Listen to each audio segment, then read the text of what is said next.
What's going on, guys? Somebody's good here, back with another full game VOD review. We're going to be watching the very last match of Stretch and Commandment qualifying for finals in qualifier 1. So as we see, they did some solid plays, but ultimately it was this last victory royale which got them and earned them that qualifying spot. So let's take a look, see how they did this and what happened in this match that made them so successful. All right, final match of the day, we got Stretch and Commandment. Heading into this match, they were in 5th place, sitting pretty good. They needed, let's say, a top 10, top 15 in order to solidify that qualifier, because it was pretty close between the top, let's go 15, 20. We know Booga and Miro were able to push themselves up, as well as TK and Visuals in this last match. So both of these guys jumped all the way up, meaning there was going to be a lot of teams getting into the top 10, top 8 in order to qualify. So what we needed to do from these guys was get themselves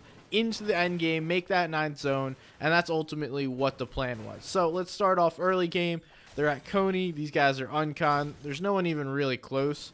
We have Donnie and Macwood leaving the Bugle or the outskirts of the Bugle. You got Pump and Nani taking this split up north, and then you got Trashy and D-Roller taking the split to the south. You got cons going on over at the Sanctuary. But these guys are ultimately fine. They're not going to run into any issues here in the early game.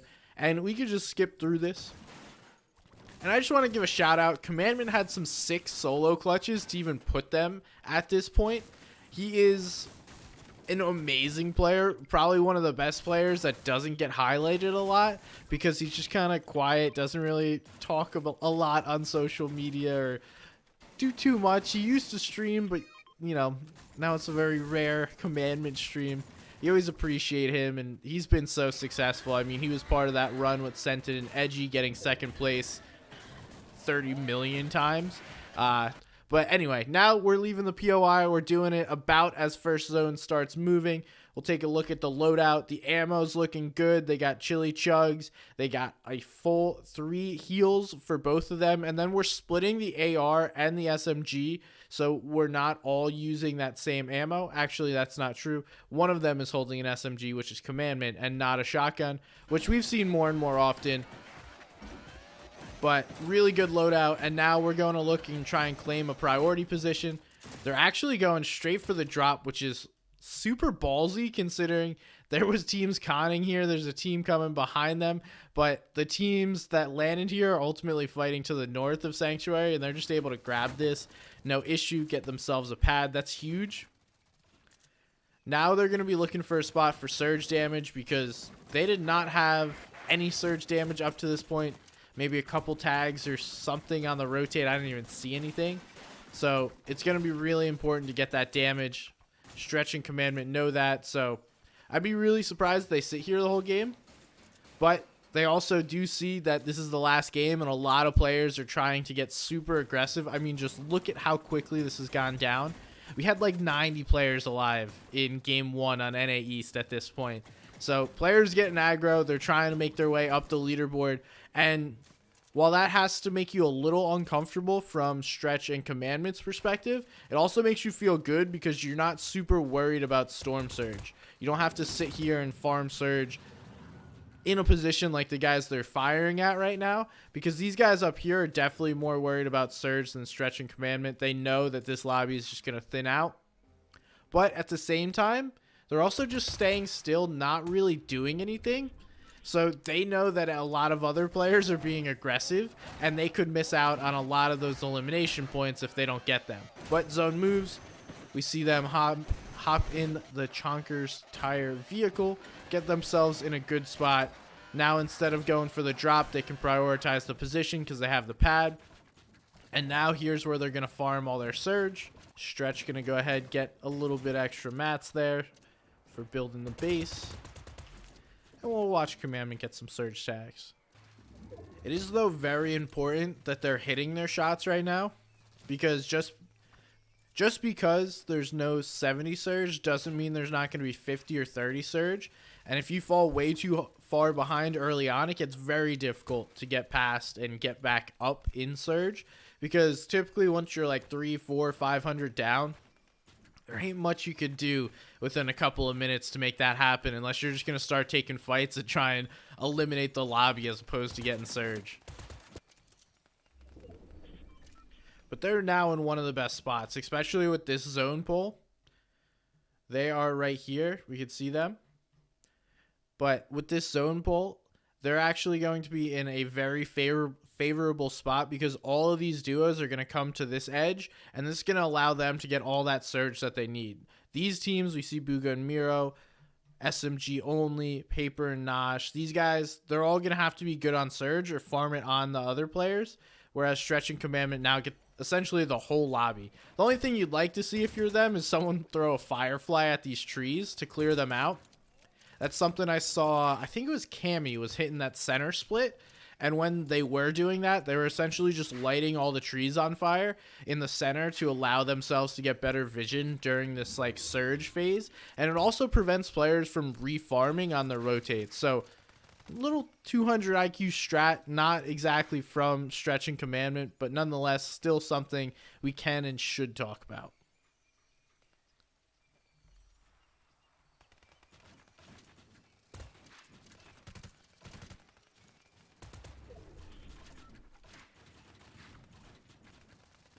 So fourth zone pulls, they're just going to build out a little. They're already in a good spot. Nothing necessarily to worry about. Another team's trying to build up, play an opposite height position.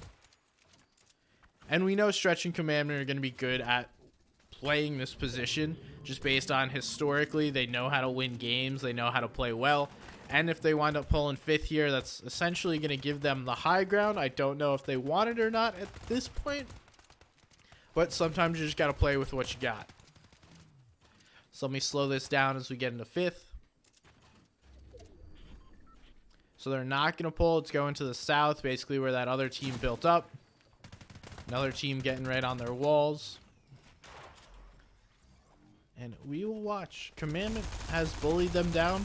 Lots of SMG fire saying, nah, bro. This is not where you're hanging out. This is my spot.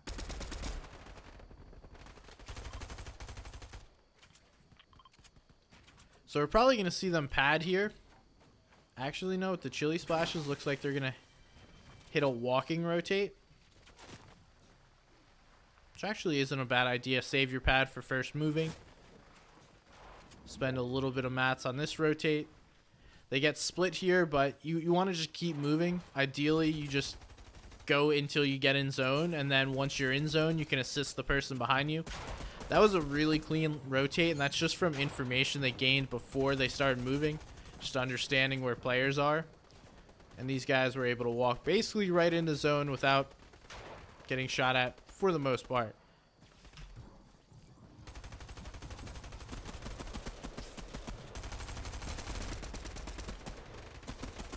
Little armored wall to protect their head.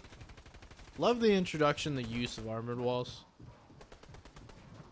You know, I wasn't sure how I'd feel about them at first, but now that they've been used, especially in this spray meta, I think it's awesome. I think it's a great addition, a great counter to the spray meta, and they're basically the right amount of drop rate. I don't know if that makes sense, but they drop at a rate that I feel like is not OP and is not too small to be relevant. But anyway, let's watch this rotate. Stretch has got the pad. We'll see he's scouting, trying to find a place to put down the pad for this rotate. And I think he's going to find it here. Wonder if they're going to go ahead, try and tarp ahead first. Either way, it's really smart to always hit these chili splashes before you rotate. You want to make sure that you're doing that basically before each zone. Wow, Stretch and Commandment are even going to double dip their own pad. I haven't seen this a lot in duos. That's interesting. I kind of like that play here. Especially when you know you have chili splashes, you have regular splashes, and you have a med mist. So these guys are more than fine, able to double dip that. Basically make a full rotate into sixth.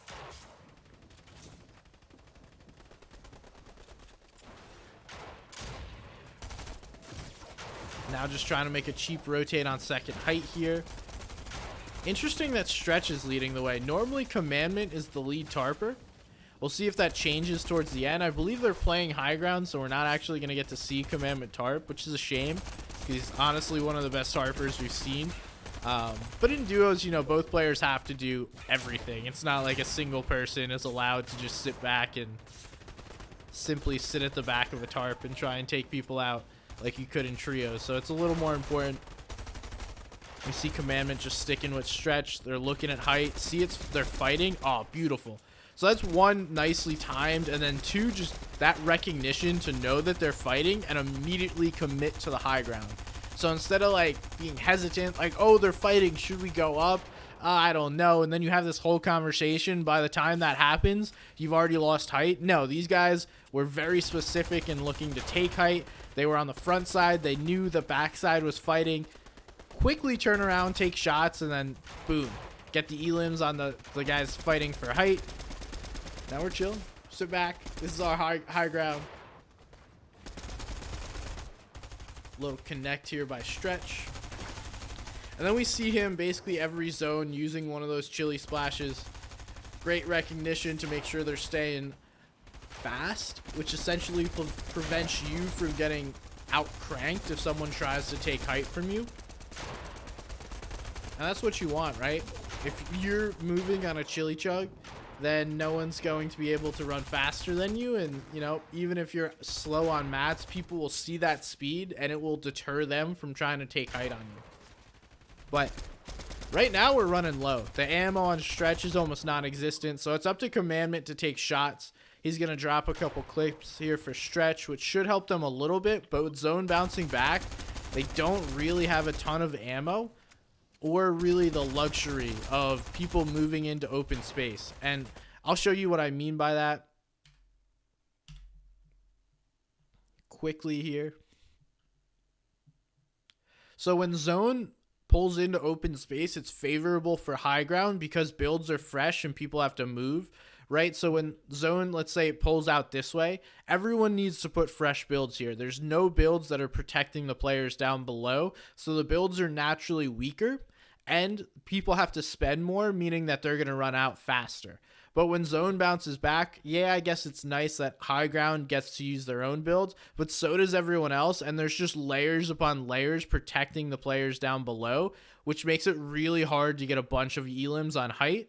Granted, Commandment and stretch should be in a good position. They knew that they were already in qual range, so if they win this match, they'll be more than fine moving forward. Just an interesting piece, you know, if you're on high ground, you need to take advantage of those zones that pull into open space and more play passive, understanding that you can't just shoot through endless amounts of builds that have already fully built and been put down. And that's exactly what these guys are doing. They're not trying to do too much. They know their ammo's limited. And then zone's even going to pull over more builds. So it's a GG's here. At least for them picking up a bunch of eliminations. They're going to have to wait till zone fully pulls outside of this area that's been built on. But the good thing for them is they're not really having to go down and get refreshes. We see the materials aren't that great. And they know they have the heal game in the bag. So if this goes to a heal off, these guys have so many heals to use between the chili chugs, the regular chugs, and the med miss. Perfectly chilling. Now we can see as it's moving into open space, they're using their ammo. They're not trying to conserve because, one, the game is about to end and they have to put that pressure, so they're trying to force players down to fight one another. And then secondly, the builds are fresher and they can take those risks of using their ammo in order to put pressure on. And one thing a good height team does is push the layers down. So we went from, they were, let's call that 10 quick maths, 10 layers up, to now we're 1, 2, 3, 4, 5, 6 layers. And then you just slowly push down, keep going down and down and down until there's nothing left. And then the players on the mid to low ground have to fight one another or come up to fight you, which you're already in a better position because you're on height. That was much needed by these guys. I don't know that they'll get the refresh here. And then we're going to see stretch does actually go grab the refresh. Managed to just narrowly make it back in zone.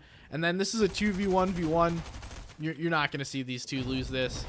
There's one, and this other dude just chilling in storm. Boom, quickly cleaned up. But just perfect execution, good recognition by these guys, knowing that they need to perform well in this final game in order to secure a qualification. That pressure's got to be there, but just clean, easy play. The high grounds is what you like to see, and rarely contested. So we saw probably 3 contests. The one is would not even really be a contest. It was the first high ground take. The second contest, these two recognized that and took it, and then they were the third contest when they took it. So the two teams fighting were the second one, or the second height take, and they were the third, moving to front side, grabbing that high ground position.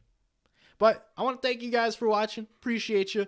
So many games to watch. I might try and put out one VOD every single day. So if you enjoy the videos, comment down below. Click that subscribe button. I'm somebody's gun. Thank you guys for watching, and I will see you next time.